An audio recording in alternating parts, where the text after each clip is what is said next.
Doctor Himanshu Malviya कौन से room में? डॉक्टर हिमांशु मालविया कौन से रूम में? 13 नंबर। चाबी वो खुलवाओ, खुलवाओ ना।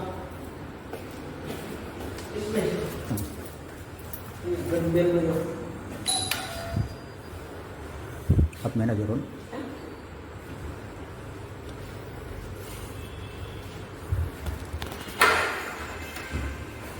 Good morning, good morning. हाँ शीतल,